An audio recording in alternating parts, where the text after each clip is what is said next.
Sir, sa mga nagtatanong sa akin kung nasaan yung shop ko, so pag galing kayo mga master ng market is doon manggagaling.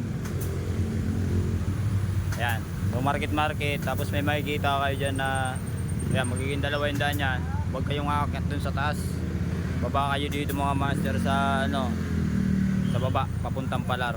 So pag galing naman kayo ng ano, Palar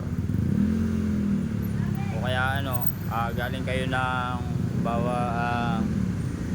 Bikutan, so dito tayo sa ano, ayan, makikita nyo doon may stoplight dyan pag pupunta kayo sa Palar yan.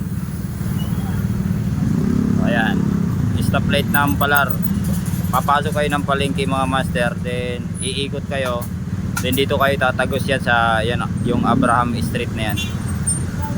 Ayan, tapos makikita nyo na dito yung pwesto ko.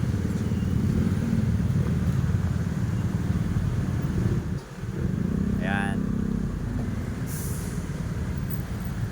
So yun lang mga master. So may mga bago tayong binili dito. Ayan, may mga MDL tayo, busina, meron tayo.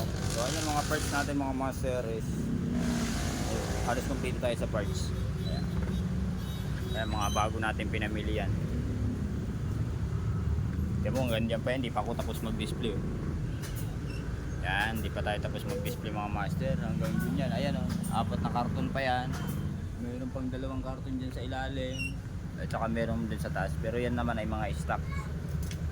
So wala pa tayo ng langis kasi sarado yung kinukuha ng unang langis. So bukas na lang ako kukuha ng langis. Bukas may langis na tayo mga master. Yan. Yan, master, ride safe.